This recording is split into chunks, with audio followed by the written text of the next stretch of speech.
The Little Princess's One Day No Talking Challenge. Once upon a time, in the sparkling kingdom of Lullabelle, there lived a curious and cheerful little princess named Lila. She had big, twinkly eyes, rosy cheeks, and a voice that chimed like wind chimes in the breeze. Princess Lila loved to talk. She talked from the moment she woke up until the stars blinked good night. She talked to her bunny, Sir Hopsalot, to the castle guards, to the flowers in the garden, and even to the cookies on her plate. Hello, Mr. Cookie. You look too delicious today. I'm going to eat you last. One bright morning, Queen Mirabelle was reading a scroll while sipping her lavender tea.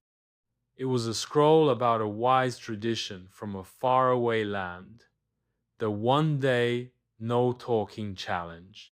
It's said that silence teaches patience, listening, and kindness. Queen Mirabelle explained to Leela, smiling.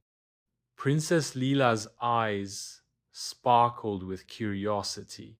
No talking for a whole day? Yes, just for one day. Could you do it, my little chatterbox?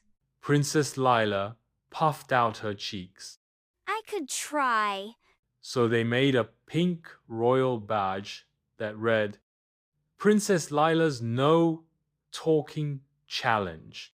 At sunrise the next day, Lila placed the badge proudly on her dress and sealed her lips with a big smile. Challenge begins. Morning whispers. The sun rose gently over the royal gardens. Birds chirped and bees buzzed, waiting for their daily hello from Lila. But today, Lila just waved and smiled. She tiptoed into the breakfast room. Sir Hopsalot sat beside her, nibbling on a carrot. Chef Pudding placed a plate of pancakes shaped like stars and moons in front of her. Good morning, Princess Lila. Would you like syrup? Lila nodded excitedly and gave a thumbs up. The chef blinked. Are you okay? She pointed to her badge and grinned. Oh, a no talking challenge. Good luck, Your Quietness. As the royal musicians played soft melodies, Lila munched quietly and listened. She noticed how the spoon made tiny clinks in her bowl. She noticed how the orange juice sounded when it swished in the glass. She noticed everything. Challenge continues. Garden games. Later that morning, Lila joined her friends Lady Tilly, Prince Max, and her cousin Pip for garden games. Let's play tag, Shouted Max. or hide and seek. Squealed Tilly. Lila beamed and clapped her hands. Then she made a motion like covering her mouth and pointed at her badge. No talking? How will you play?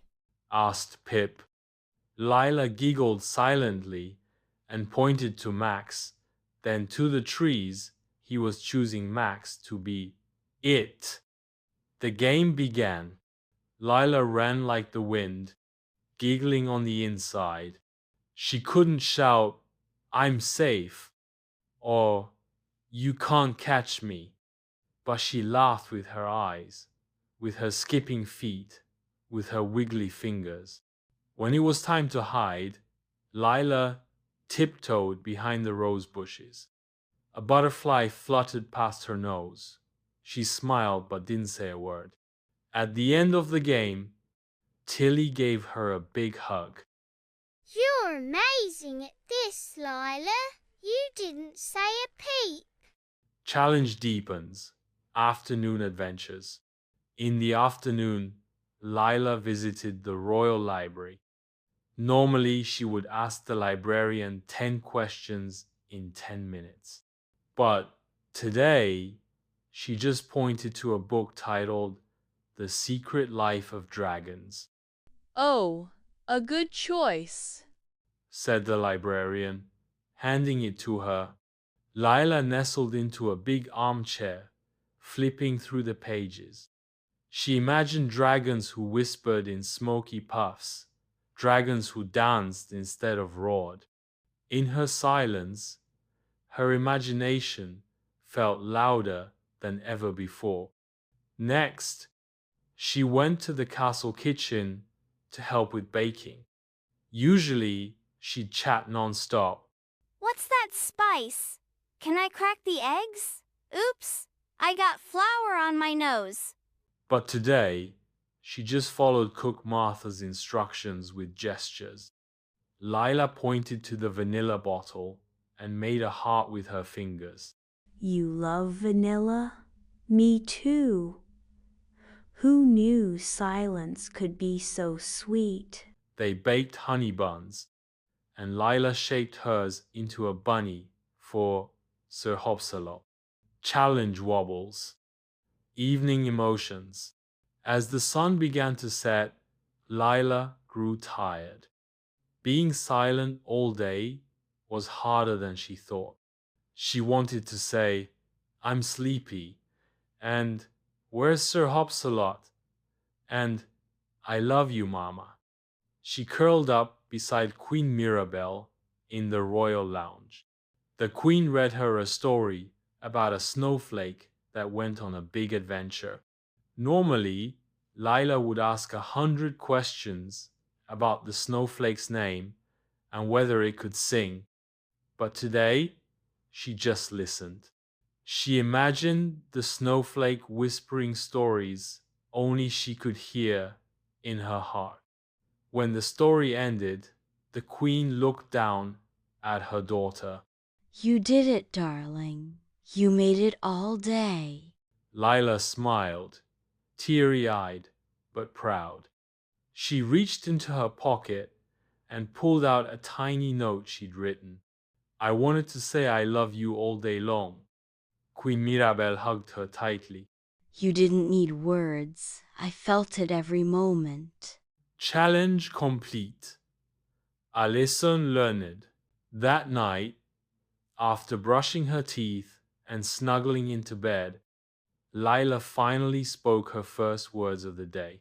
Today was very quiet, Sir Hopsalot gave her a sleepy nod. but I saw more, heard more, felt more. When I wasn't talking, I really listened. And even though I didn't speak, everyone still understood me.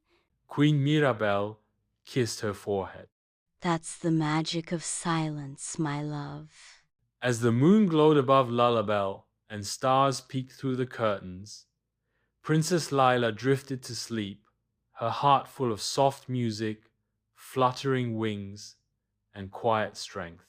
And from that day on, Lila still talked and giggled and chattered because that was her joyful self. But once in a while, she wore her pink badge and chose to be silent. Not because she had to, but because she loved discovering the world in a quieter way. And everyone in the kingdom knew when Princess Lila listened, the world whispered secrets just for her.